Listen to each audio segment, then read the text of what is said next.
Hello everyone, welcome back on my YouTube channel Learn Together.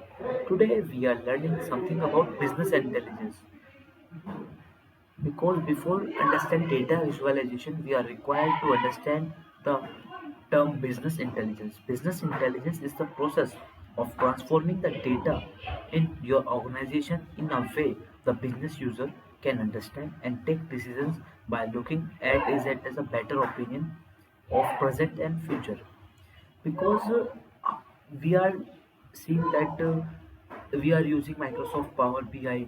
So before understand Microsoft power BI हम पहले पढ़ते हैं business intelligence के बारे में। बिजनेस इंटेलिजेंस एक वे होता है, एक प्रोसेस होता है जो ट्रांसफॉर्म करता है डेटा को in your organization so that we are able to understand the data in much efficient manner to take the decision for past and future. Business BI solution can help to understand the status of the business, what is exactly going on in each department, which account has spent more money than the budgeting amount, and when and how they are spending. Now we are seeing some characteristics of a business intelligence like quick real-time analysis, business metrics,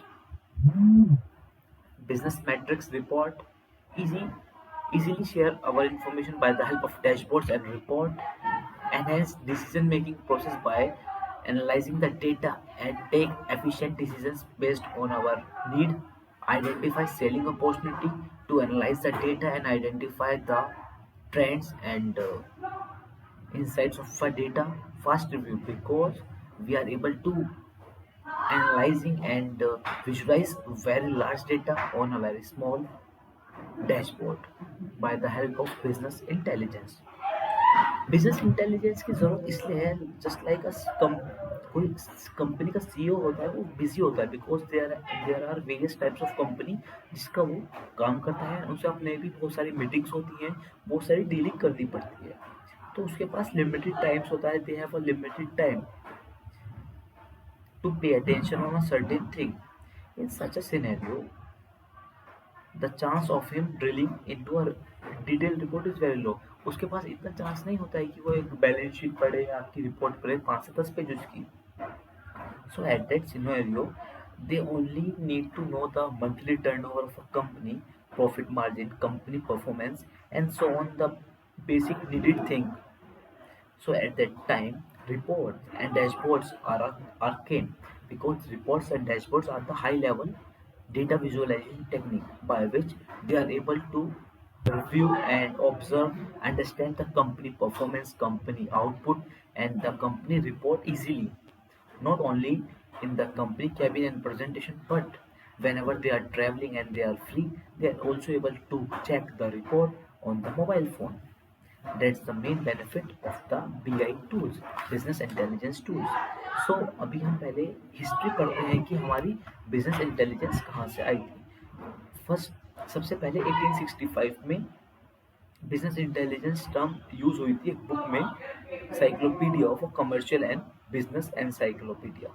उसके बाद करीब 100 साल बाद 1958 में IBM ने computer IBM के computer scientist थे hence Peter, उन्होंने एक आर्टिकल लिखा था business intelligence system. Means that सबसे पहले 1865 में एक बुक में यूज हुआ था business intelligence word and after that 1958 में IBM computer scientist Hans Peter ने इसके ऊपर एक आर्टिकल लिखा था. And in 1990s business intelligence phase began, and just like when data is generating we are using BI for generating charts and tables for understanding the data. सबसे पहले जो हम यूज़ करते थे वो होता ट्रेडिशनल बीआई अप्रोच. वो बहुत ज़्यादा लेंथी था. जैसे आप देख रहे हो पहले हम उसे एनालाइज करते थे बिजनेस की क्या रिक्वायरमेंट थी, फिर हम उसके हिसाब से डिज़ाइन करते डेटा का मॉडल कि हमें ये चीज़ चाहिए, फिर हम उसके फिजिकल स्कीमा बनाते थे, फिर उसके लिए हम डेटा कलेक्ट करते थे, फिर वो जो डेटा कलेक्ट होता था वो सेंड होता था आपका विजुअलाइजेशन टीम की एंड वो बीआई प्रोजेक्ट स्ट्रक्चर बनाते थे. पहले रफ पेज पे स्ट्रक्चर बनाते थे, फिर उसका ऑब्जेक्ट्स बनाते थे एंड देन वो एडमिनिस्ट्रेट एंड मेंटेन करता था. तो ये जो प्रोसेस था ये बहुत ज़्यादा लॉन्ग था, ये 6 से 12 मंथ का समय ले जाता है एंटायर प्रोसेस। एंड इसमें डेटा का लॉस होने की चांसेस थी, and it takes much more time for data cleaning, and very large scale data warehousing project is also not possible. अगर हमारे पास डेटा बहुत ज़्यादा था तो उसकी हम इजीली बिजनेस इंटेलिजेंस टूल्स नहीं बना सकते थे, हैंग भी ज़्यादा होता था, उसके ऊपर हम रियल टाइम एनालिसिस नहीं कर पाते थे। सो उसी की चीज़ के लिए हमारे पास क्या है, सेल्फ सर्विस बीआई, जो हम अब पढ़ेंगे क्या होता है वो पावर बीआई, अलग अलग डेटा विजुअलाइजेशन टूल। तो सेल्फ सर्विस बीआई में क्या था, अब हम सेल्फ सर्विस बीआई की एक बार साइकिल देखते हैं। पहले इसमें हम रिक्वायरमेंट गैदर करते हैं, डिफाइन करते हैं यूज़र के पर्सनल, उससे हम क्वेश्चंस पूछते हैं कि आपकी रिक्वायरमेंट क्या है, उसके जो यूज़र की डिमांड होती है उसके अकॉर्डिंग हम एक चार्ट बनाते हैं, एक तरह से मैप बनाते हैं, फिर फीचर मैपिंग करते हैं, जो डेटा होता है उसके हम जो मेन मेन आइटम्स होते हैं उसे फीचर मैप करते हैं। फिर प्रोसेस को हम स्टार्ट कर देते हैं, लाइक एनालिसिस होना, प्रोसेसिंग होना एंड डेटा क्लीनिंग होना। फिर हम रिपोर्ट को क्रिएट करते हैं एंड शेयर करते हैं, देन वो ट्रेनिंग एंड सपोर्ट में वो रिपोर्ट आपको बताई जाती है। तो हम इसकी कुछ बताते हैं, with the arrive of self service BI preceding limitation for disappear. जो लिमिटेशन थी किसकी, पुराने वाली ट्रेडिशन की, वो डिसअपियर हो गई, क्योंकि business user are able to connect to data and start their own analysis as desired. क्योंकि बिजनेस यूजर जो थे वो इजीली एनालाइज करना स्टार्ट कर दिया, एंड जो पिछले वाले साइकिल की वीकनेस थी वो हम इजीली इसे ओवरकम कर पाए। अब कुछ बच्चे क्वेश्चंस करते हैं, why we are required Microsoft power BI, because if we have Microsoft Excel present. हमारे पास जब माइक्रोसॉफ्ट एक्सेल प्रेजेंट था तो हमें माइक्रोसॉफ्ट बीआई की क्या जरूरत पड़ी। तो हम अब समझते हैं कि इसकी क्या जरूरत थी, because there are some limitation in Microsoft Excel. they can they cannot store more than 1 million rows, means that वो 10 लाख रो से ज़्यादा एक्सेल अपने अंदर स्टोर नहीं कर सकता था, विच लेड, उसकी वजह से हमें एक separate self service BI tool की ज़रूरत पड़ने लगी, जो रोबोस्ट हो, इजीली हम उसे मेंटेन कर सकें एंड वो ईटीएल फ्रेंडली हो। ईटीएल फ्रेंडली मीन्स उसमें हम extract, transform and load data को इजीली कर पाए, means that by just a general formula we are able to clean the data, transform the data, and also we have more option of visualization. आपने देखा होगा कि आपको अगर charts बनाना है तो आपको पहले पावर पिवट में जाना पड़ता था इन एक्सेल, बट इसमें आपका ये चीज़ नहीं होती है पावर बीआई में। आप इससे बहुत जल्दी, मिनिमम आप 1 to 2 मिनट्स में, अगर आपको पता है कि कौन सा कॉलम आपको चाहिए उसके अकॉर्डिंग आप चार्ट्स बना सकते हो। हम थोड़ा सा माइक्रोसॉफ्ट पावर बीआई के बारे में पढ़ेंगे कि माइक्रोसॉफ्ट पावर बीआई की सेल्फ सर्विस बीआई टूल है with rich stable powerful capabilities to serve self service BI requirement. ये यूज होता है, रिच स्टेबल पावरफुल होता है कैपेबिलिटी में, एंड सर्व करता है सेल्फ सर्विस बीआई की रिक्वायरमेंट को। The power BI desktop application which is free to download and connect a spectrum data source.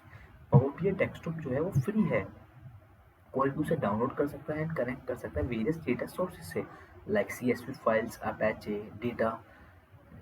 Databases की जो फाइल होती हैं, एसक्यूएल फाइल होती हैं। एंड पावर बीआई के कुछ कंपोनेंट्स होते हैं, वो होते हैं power query, power view, power BI desktop, power BI website, power pivot. And basically जो आपके पावर बीआई में है वो 3 इंपॉर्टेंट कंपोनेंट्स हैं। एक आता है आपका पावर क्वायरी, जो पावर क्वेरी होता है एक्सेल में, जो हम जो क्लीन करते हैं, ब्लेंड करते हैं डेटा को, उसके लिए हमारा यूज़ होता है पावर क्वेरी। पावर पिवोट जो होता है वो यूज़ होता है integrated local instance, like analysis के लिए हम क्या यूज़ करते हैं, जो हम पिवोट टेबल में एनालिसिस करते हैं वो हम by the help of power pivot करते हैं। एंड पावर व्यू की हेल्प से हम क्या करते हैं, चार्ट्स एंड डेटा विजुअलाइजेशन का जितना भी वर्क होता है वो हम इजीली कर पाते हैं पावर व्यू की हेल्प से। तो ये बेसिक कंपोनेंट्स हैं, एंड ये आपका डिफरेंस था जो हमने traditional BI and self service BI में पढ़ा। तो इस वीडियो में हमने पहले पढ़ा कि बिजनेस इंटेलिजेंस क्या होता है, उसकी हिस्ट्री क्या होती है, फिर हमने पढ़ा कि ट्रेडिशनल बीआई क्या होता है, सेल्फ सर्विस बीआई जो एक टर्म है या प्रोसेस है जो पावर बीआई का, and then at the last हमने ये पढ़ा कि कंपोनेंट्स क्या होते हैं बीआई के। Thank you for watching my video. Please like and share my content.